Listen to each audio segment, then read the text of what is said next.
Las frases o la frase que más se va a escuchar en estos días es Feliz Navidad. Todos de alguna manera nos queremos desear una feliz Navidad. Todos de alguna manera cuando llega esta época del año sentimos que queremos ser más buenos, sentimos que queremos ser diferentes, sentimos que queremos ser mejores, sentimos que queremos dar afecto y sentimos que queremos tener el afecto de aquellos que nos rodean. Por eso, si hay una frase sincera al final de este año es Feliz Navidad. Queremos decirle al otro que seas muy feliz, pero cuando decimos Feliz Navidad, ¿qué es lo que estamos queriendo decir? Feliz nacimiento de Jesucristo, ¿pero dónde? ¿Hace 2000 años en un pesebre de Belén? ¿O feliz nacimiento de Jesucristo en la vida y en el corazón? Por eso el tema de esta conferencia, Jesús, el motivo de la Navidad, pretende sintetizar el propósito por el cual Jesús vino a este mundo. Creo que ninguno de nosotros puede negar que la época que estamos viviendo es una época, un tiempo diseñado para que los seres humanos disfrutemos de placer. Es una época diseñada para la comodidad y el bienestar. Es una época concebida para que con el mínimo esfuerzo posible, hombres y mujeres, tengamos cosas que nos halagan. También es una época en que todo lo espectacular nos atrae. Todo lo que brilla, todo lo que tiene luces, atrae al ser humano. Eso no es de ahora, eso fue desde siempre. Hay algo en nosotros que cuando vemos que las cosas brillan, que son espectaculares, vamos allí a ver qué pasa. Pero si bien es cierto, esta es una época concebida para la comodidad y el bienestar, si bien es cierto, esta es una época diseñada para la espectacularidad, para los colores y para las luces, hombres y mujeres, jóvenes y señoritas, adolescentes y hasta niños, que transitan por las calles de la Ciudad de México o por los estados, tienen en su alma y en su corazón un tremendo problema. Apenas comenzamos a investigar un poquito qué hay en el corazón de las personas, qué hay en su interior, nos damos cuenta que el síndrome de vacío y de soledad, de problemas no resueltos y de frustración están invadiendo a la sociedad en la cual vivimos. El espectáculo, las luces, las cosas diseñadas para la comodidad no llenan el vacío que nosotros sentimos. Y creo que si pudiéramos abrir como una especie de mesa redonda y yo preguntara si esto es verdad, creo que el 80% diría que sí, que es verdad. Las cosas que hombres y mujeres han concebido o hemos concebido para nuestra comodidad no nos satisfacen. Hay algo en nosotros que está roto. Hay algo en nosotros que está quebrado. Tenemos un logro en nuestra mano, nos llenamos la mano de ese logro y de repente como que queremos más. Y vamos hacia otra meta y comenzamos a trabajar para ese otro logro que nos hemos propuesto. ¿Y qué sucede? Quizás lleguemos a ese logro, pero eso tampoco nos satisface, tampoco nos llena. Es una tremenda sed. Y cuando nosotros comenzamos a conversar con los demás, pretendiendo encontrar en el otro o en los otros la solución para el problema, nos damos cuenta que el otro tiene el mismo problema que yo. También está vacío, también está sediento, también le hace falta comprensión, también le hace falta amor, también le hace falta cariño. Y entonces, un frustrado, 2, 4, 10, miles de frustrados componen o componemos una sociedad enferma.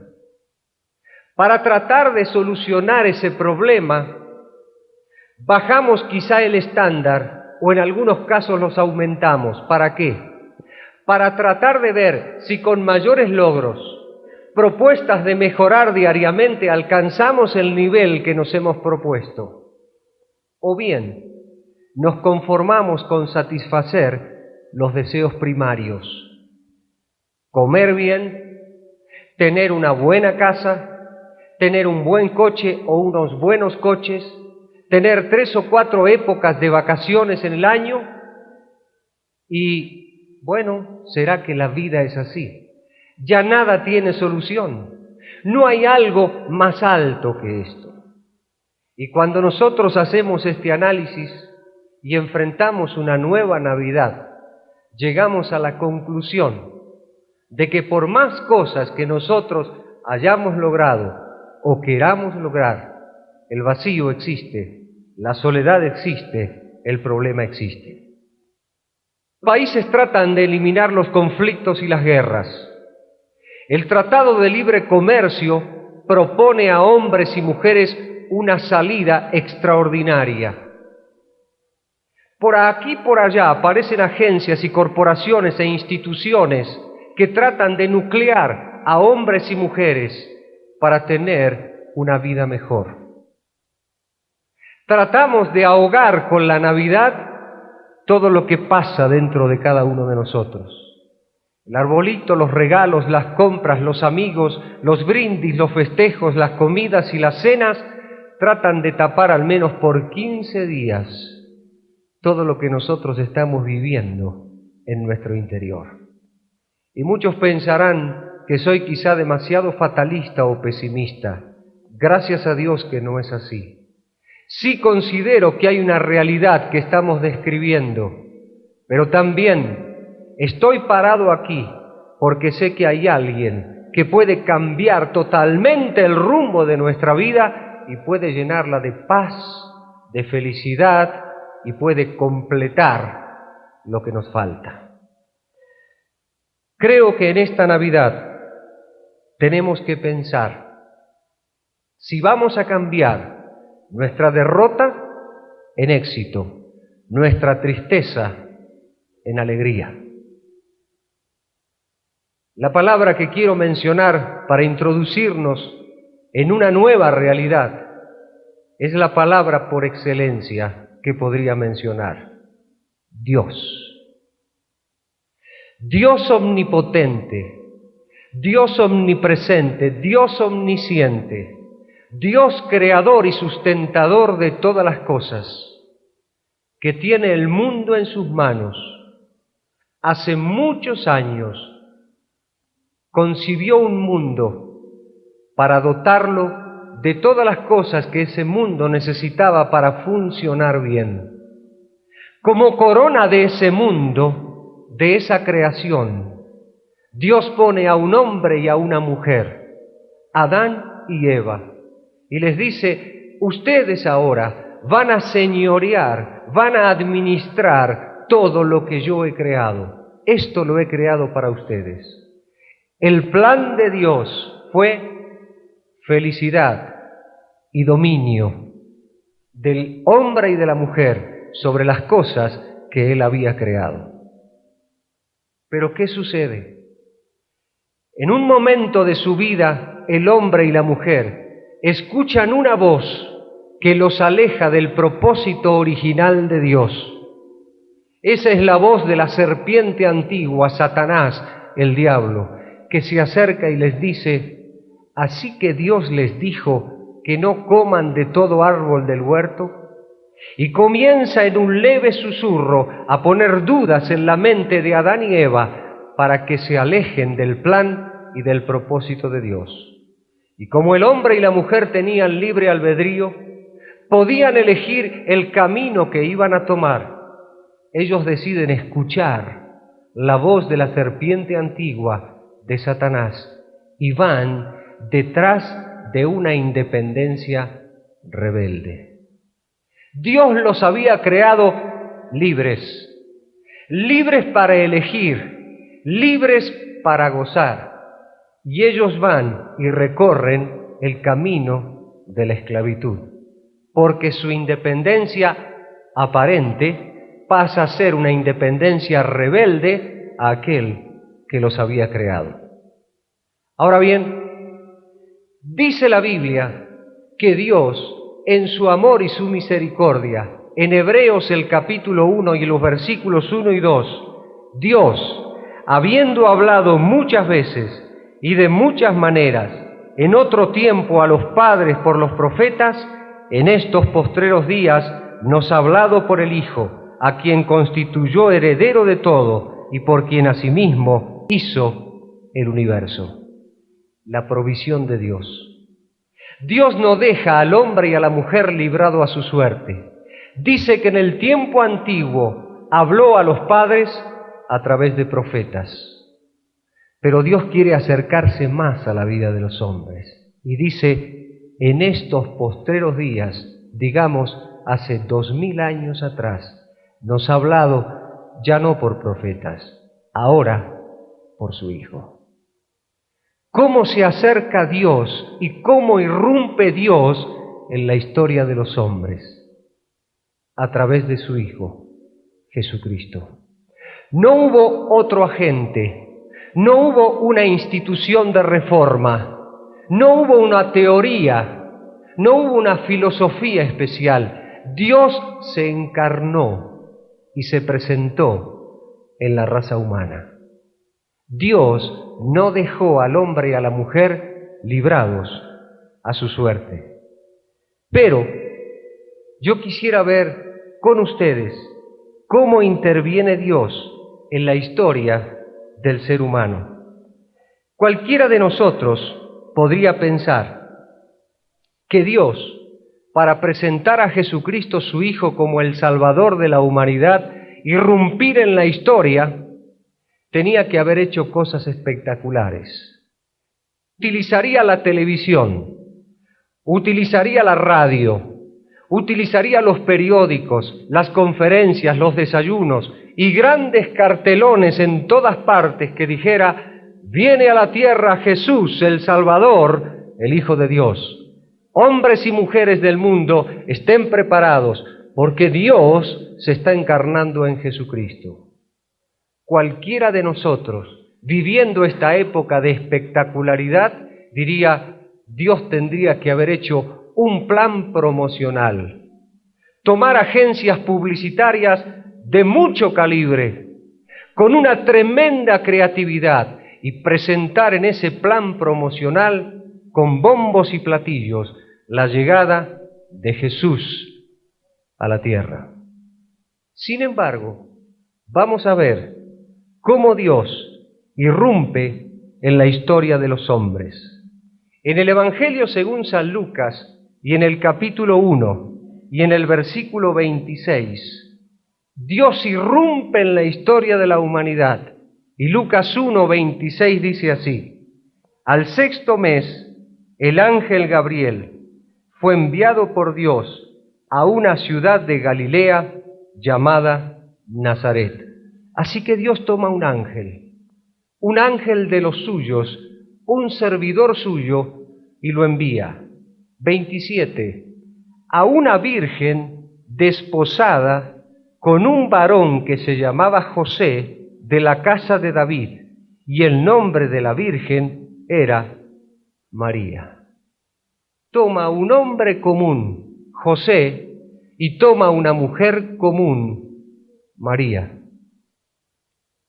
Y entrando el ángel en donde ella estaba, dijo: salve muy favorecida, el Señor es contigo, bendita tú entre las mujeres. Mas ella, cuando le vio, se turbó por sus palabras y pensaba: ¿qué salutación sería esta? Entonces el ángel le dijo: María, no temas, porque has hallado gracia delante de Dios, y ahora concebirás en tu vientre y darás a luz un hijo, y llamarás su nombre Jesús, Salvador.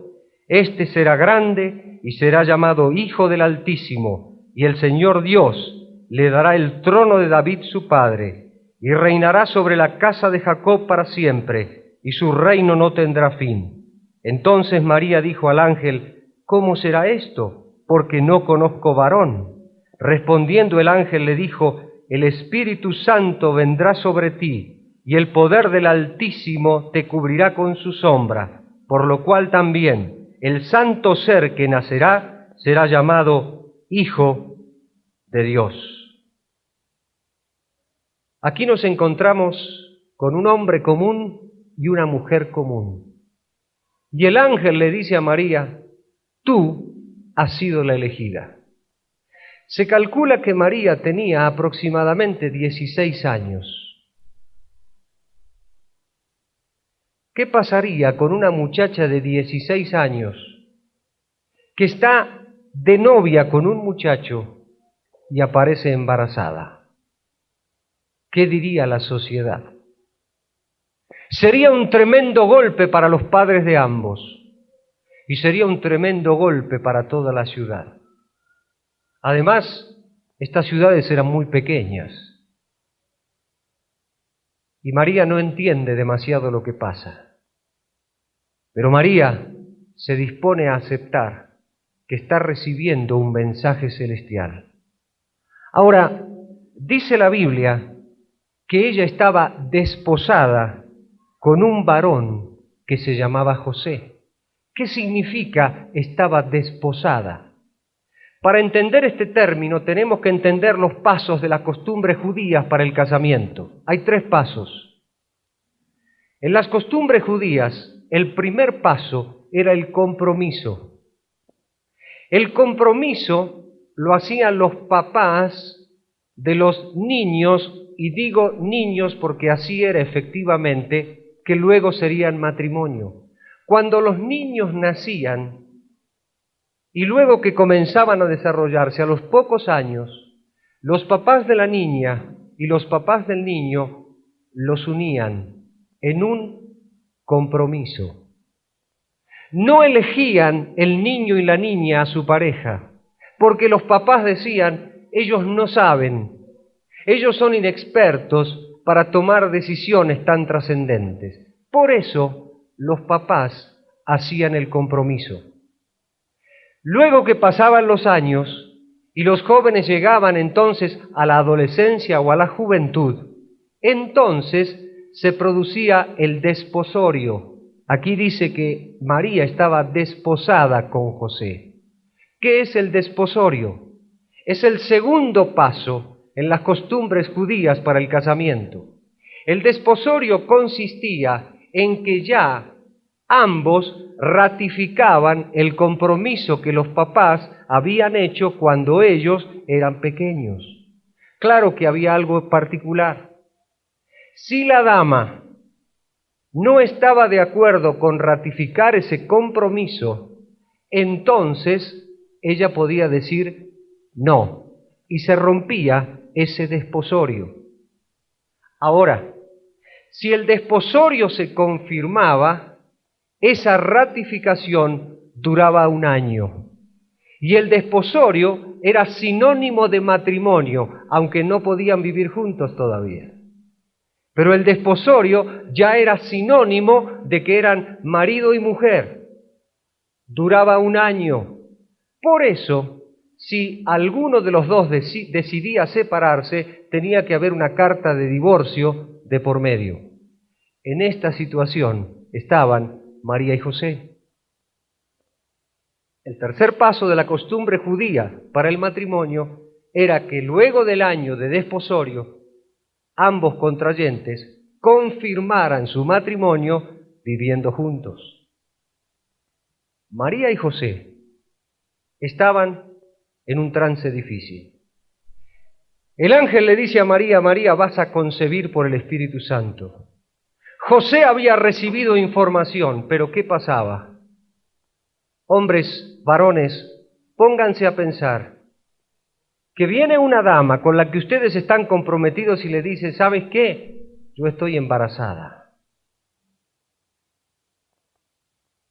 ¿Y de qué varón? No, de ningún varón. Estoy embarazada del Espíritu Santo. Qué locura, ¿verdad? Esa es la locura de Dios y la espectacularidad de Dios. Que el Santo Hijo de Dios iba a ser concebido también por el Santo Espíritu de Dios. Y María cargó con el oprobio y la vergüenza que quizá todo el pueblo echó sobre ella. Y José afrontó todas las circunstancias de que lo llamaran como nosotros sabemos que se llama a los hombres que están en esa circunstancia, porque ambos entendieron el propósito de Dios. Es que iban a ser Jesús el motivo de la Navidad, el Salvador del mundo. Y así entonces, María y José asumen delante de Dios que ellos van a llevar adelante esto que el ángel les anuncia. Aconteció en aquellos días que se promulgó un edicto de parte de Augusto César de que todo el mundo fuese empadronado. Esto significa todos tenían que ser censados. Versículo 2. Este primer censo se hizo siendo Cirenio gobernador de Siria, e iban todos para ser empadronados, cada uno a su ciudad. Y José subió de Galilea, de la ciudad de Nazaret, a Judea, a la ciudad de David, que se llamaba Belén, por cuanto era de la casa y la familia de David, para ser censado con María su mujer, desposada con él, la cual estaba encinta. Y aconteció que estando ellos allí, se cumplieron los días de su alumbramiento, y dio a luz a su hijo primogénito, y lo envolvió en pañales, y lo acostó en un pesebre, porque no había lugar para ellos en el mesón. Así José y María, cumpliendo su compromiso de ser marido y mujer próximamente, ahora van a cumplir con las leyes de ser censados. Y ahí van, desde Nazaret hasta Belén. 120 kilómetros de camino hay entre Nazaret y Belén. Yo me pregunto, ¿por qué Dios no eligió para que Jesús naciera la ciudad de Jerusalén? ¿Por qué eligió Belén, un pequeño pueblito? Entre Belén y Jerusalén hay 10 kilómetros. Pero si Dios quería promocionar a su hijo, le hubiese hecho nacer en Jerusalén, una gran ciudad. Sin embargo, elige la pequeña ciudad de Belén. ¿Por qué? Porque así estaba profetizado. Y porque Dios no es un Dios de espectáculos. Porque Dios no hace que brillen las luces en nuestros ojos, sino que Él quiere trabajar en el fondo de nuestro corazón. Y allí van José y María, camino de Nazaret a Judea, a la ciudad de David que se llama Belén, para ser empadronado. Y cuando están en ese trance, dice, aconteció que estando ellos allí, se cumplieron los días de su alumbramiento. María tenía que dar a luz. Y ellos estaban en un problema, porque dice, y dio a luz a su hijo primogénito, y lo envolvió en pañales, y lo acostó en un pesebre, porque no había lugar para ellos en el mesón. Señor Dios, ¿cómo puede ser que tú mandes a tu hijo a nacer a este mundo y no haya un lugar para él? ¿Saben cómo eran las posadas orientales? Eran como una especie de comunidad.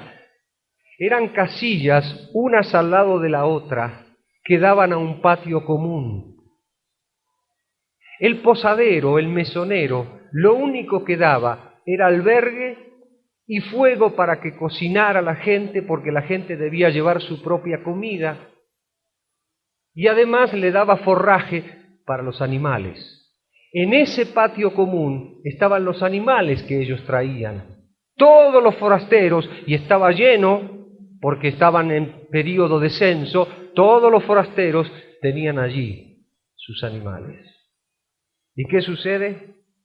Allí, en ese lugar, en un pesebre donde estaban los animales, allí nace Jesús, el Hijo de Dios.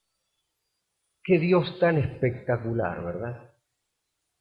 Qué Dios que no alcanzamos a entender, porque no había lugar para ellos en el mesón.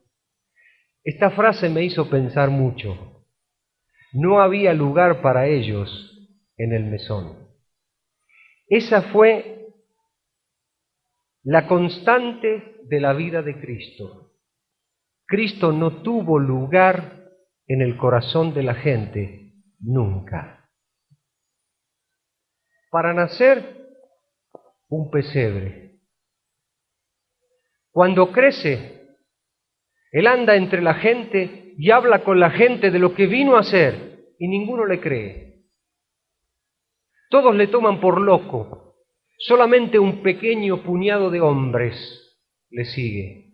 Uno un día le pregunta: Maestro, ¿dónde vives? Y Jesús le dice: ¿sabes? Yo no tengo un lugar donde vivir. Las zorras, las aves, tienen cuevas, tienen nidos, pero el Hijo del Hombre no tiene donde apoyar su cabeza. Así vivió Jesús. El único lugar donde Jesús tuvo lugar, perdón por la redundancia, fue la cruz. Sí hubo una cruz para Jesús, pero no había lugar para ellos en el mesón. Y estamos a 2000 años, y saben, no hay lugar para Jesús en nuestro corazón. Y a pesar de que seamos religiosos, y a pesar de que cumplamos con los ritos de nuestra iglesia, y a pesar de que seamos padres y madres excelentes, y a pesar de que seamos hijos que queremos andar detrás de lo bueno, no hay lugar para Jesús en el corazón. ¿Saben por qué no hay lugar? Porque Jesús es recuerdo. Jesús sigue siendo el niño que nació hace 2000 años en Belén. Pero Jesús no es la persona que vive en mi vida, domina mi vida y yo trabajo de acuerdo a su voluntad. Por eso Jesús no tiene lugar. Y no hacen falta lágrimas, no hace falta enternecernos para decirle: Jesús, toma un lugar en mi vida. Hace falta doblar la voluntad e ir a los pies de Jesús y decirle: Jesús, aquí está toda mi vida. Allí nace el Hijo de Dios, entre las pajas del pesebre de Belén. Y luego sigue diciendo la Escritura: había pastores en la misma región que velaban y guardaban las vigilias de la noche sobre su ganado. Y aquí se les presentó un ángel del Señor, y la gloria del Señor los rodeó de resplandor, y tuvieron gran temor.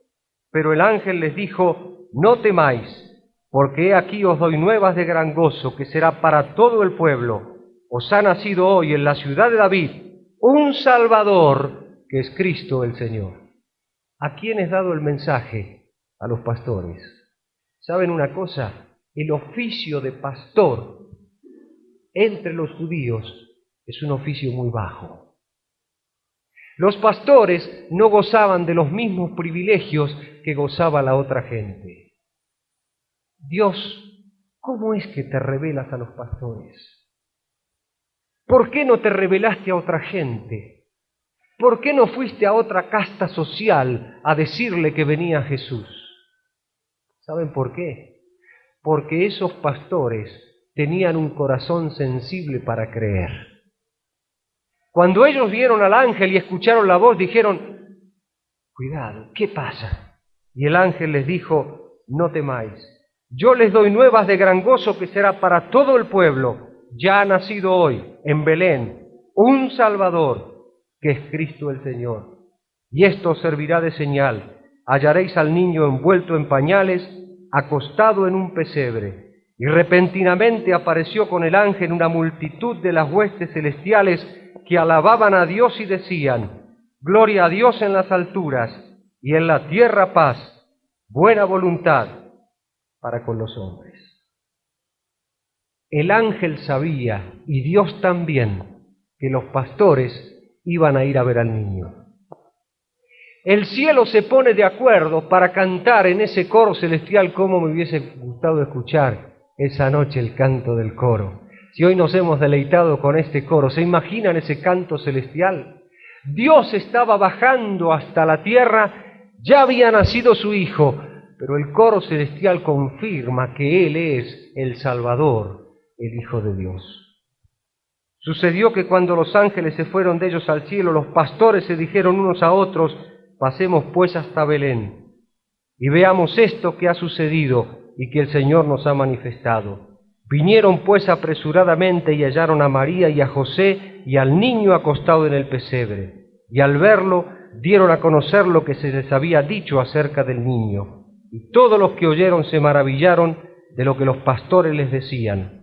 Pero María guardaba todas estas cosas, meditándolas en su corazón. Y volvieron los pastores glorificando y alabando a Dios por todas las cosas que habían oído y visto, como se les había dicho.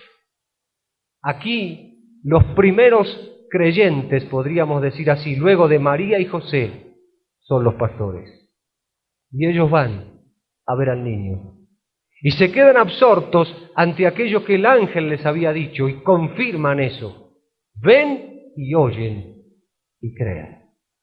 ¡Qué sensibilidad para recibir el mensaje de Dios! Ahora, sintetizando, ¿por qué Dios decide enviarnos a Jesucristo? ¿Por qué Dios lo hace de esta manera tan extraña? Hay una sola palabra que yo encuentro para definir el propósito de Dios, y es la palabra identificación. Dios se identifica con nosotros enviando a su Hijo en nuestra misma forma, en nuestro mismo cuerpo. Porque Jesús sintió como yo siento, porque Jesús vivió como yo puedo vivir, porque Jesús trabajó como yo puedo trabajar, porque Jesús anduvo, fue y vino como ustedes y yo podemos ir y venir. Sufrió, padeció, tuvo dicha, se identificó con nosotros. ¿Nos damos cuenta del tremendo amor de Dios? ¿Nos damos cuenta de cómo Dios quiso abrir nuestra mente para que entendiéramos nosotros quién es Él? La única forma que nosotros podemos entender el plan de Dios es que Dios baje hasta nosotros y nos muestre a nuestro mismo nivel quién es Él y por qué vino Jesucristo. Porque de tal manera amó Dios al mundo que dio a su único Hijo para que todo aquel que en Él cree no se pierda, mas tenga vida eterna. Y este es el propósito de la Navidad. Al identificarse con nosotros, al tomar nuestra misma forma y al tomar nuestro lugar, entonces Jesús, poniéndose a la altura nuestra, comienza a trabajar en el propósito que lo trajo a este mundo. ¿Y qué es lo que Él hace? Comienza a predicar y comienza a decirle a la gente: ustedes tienen una necesidad. El problema no está por fuera, el problema está por dentro. Y entonces Jesús dice: yo vine para perdonar. Y no tenemos tiempo ahora de leer todos los pasajes bíblicos, pero Jesús vino para perdonar. ¿Para perdonar qué cosa? El alejamiento que fue producido en el jardín del Edén y que a partir de Adán y Eva bajó a toda la raza humana, eso es pecado. Y Jesús vino para perdonar nuestro alejamiento de Él, nuestro pecado. Jesús vino para ponernos otra vez en el camino y en el sentido en el cual Dios quiere que nosotros funcionemos. ¿Nos damos cuenta del propósito de Dios para nuestra vida? Él te quiere perdonar, Él me quiere perdonar. Y cuando Jesús murió en la cruz del Calvario y su sangre cayó hasta la tierra, Él me estaba perdonando. Pero además, Jesús vino para salvar. Y este es el otro propósito de la Navidad. Perdonarme de mis pecados y salvarme. ¿Salvarme de qué? Salvarme de mí mismo. Salvarme de caer en las garras de mi egoísmo. Salvarme de caer en mi forma de pensar equivocada. Salvarme de seguir viviendo una vida independiente y rebelde que no tiene nada que ver con la voluntad de Dios. Y en ningún otro hay salvación, porque no hay otro nombre debajo del cielo dado a los hombres en quien podamos ser salvos. Hechos de los Apóstoles 4:12. En Jesús tenemos salvación. Y tú y yo necesitamos salvarnos de nuestra propia conducta, salvarnos de nuestra propia manera de ser, salvarnos de no ir a un infierno que es la perdición. Y en tercer lugar, Jesús vino a dar esperanza. Al principio hablábamos de aquellas cosas que los seres humanos hacemos para lograr bienestar. ¿Se preguntaron ustedes dónde termina el bienestar y cuándo termina? ¿Dónde empieza el dinero que comenzamos a gozar y dónde termina? ¿Dónde los autos? ¿Dónde las casas? Todo tiene un final, ¿verdad?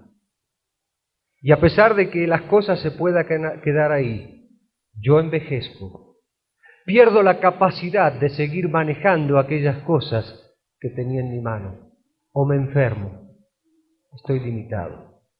Y conforme me limito, las esperanzas se van quebrando. No hay esperanza sino en el perdón y en la salvación de Jesucristo. Porque de tal manera Dios amó al mundo que envió a Jesús para morir por mí. Y si yo creo en Él, aquí está la esperanza, tengo vida ahora y vida eterna. Y no hablo de vida biológica, hablo de una vida interior que hace que cambie todo. Y esto es lo que el Señor produce en la vida. El Señor no pone remiendos ni parches. El Señor viene, saca lo viejo y pone lo nuevo. Una vida nueva dentro de cada uno de nosotros. Y dice la Biblia, y la sangre de Jesucristo nos limpia de todo pecado. Y yo vine para que tengan vida y esta vida sea en abundancia. Nosotros tenemos que tomar una decisión. Hemos visto cómo Dios actuó, irrumpió en la historia de este mundo, enviándonos a Jesucristo, su propio Hijo, mostrándonos un amor sin igual, porque se identificó con nosotros. Y Él ofrece hoy una vida que hasta ahora tú no tienes. Una vida que quisieras tener. Y una vida que tú crees que a lo mejor es en base a tu esfuerzo. Y solamente Jesucristo te dice hoy, yo vine para perdonarte, para salvarte y para darte esperanza. Este es el motivo y el sentido de Jesús en tu vida y en esta Navidad. Lo único que tienes que hacer en esta tarde es abrir tus brazos y recibir el amor de Dios a través de Jesucristo. Y olvidarte de todas las derrotas y los fracasos. Sí tener presente ese vacío que tienes. Y ese vacío que tienes es la falta de Dios. De un Dios de amor. De un Jesucristo que perdona, que salva y que da esperanza. Quita de tu mente todo lo que has logrado o no has logrado hasta aquí. Quita todo lo que obstaculiza para ver al Hijo de Dios muriendo por ti en la cruz. Naciendo en un pesebre de Belén, siendo que era el Rey, y lo hizo por ti, y lo hizo por mí. Y lo único que Él te dice hoy, dame, hijo mío, tu corazón. Y darle el corazón a Jesús significa darle toda la vida, porque el corazón es el asiento de del intelecto, de los deseos, de las emociones y de la voluntad. Toda la vida entregada a Jesucristo. Y Jesús propone hoy un cambio. ¿Cómo vas a llegar a esta Navidad? Simplemente reuniéndote con la familia, en una mesa más o menos puesta, bien puesta, con saludos, con reconciliaciones con otros familiares o amigos con los cuales no te hablabas, comprando regalos, tratando de saludar a la gente de la mejor forma posible, o siendo realista y diciendo, yo quiero comenzar por mí. Quiero que Jesús hoy nazca en mi corazón. Jesús, yo hoy te doy lugar. Y si hasta ahora no le había dado el lugar que Él se merece, hoy se lo puede dar. Cualquier persona que en esta noche quiera invitar a Jesucristo a su vida por primera vez, ahí desde tu lugar, repite estas palabras en tu corazón y dile a Dios: mi Señor y mi Dios, gracias, gracias infinitas por la muerte, los sufrimientos y la sangre derramada de Jesucristo en mi lugar. Gracias porque de esta manera me muestras cuánto me amas. Yo no lo sabía y por lo tanto vivía para mi ego, vivía para mis propias metas, vivía para el placer. Era una persona orgullosa, autosuficiente, soberbia. Mas ahora que he comprendido que mi Señor se humilló, se hizo obediente hasta la muerte y muerte de cruz, te pido, Señor, que me perdones por mis pecados. Quiero seguir la humildad y la mansedumbre de tu Hijo Jesucristo. Te pido que entres a mi corazón, Señor Jesucristo. Lávame con tu sangre preciosa, perdona mis pecados y transforma mi vida interior, para que sea santo, santa en toda mi manera de vivir. Gracias porque salgo esta noche, Señor, contigo en mi corazón. Nunca volveré a tener vergüenza de ti, ni tampoco miedo de hablar de tu palabra, porque ahora comprendo que esta es mi misión y debo ser fiel a tu llamado. En el nombre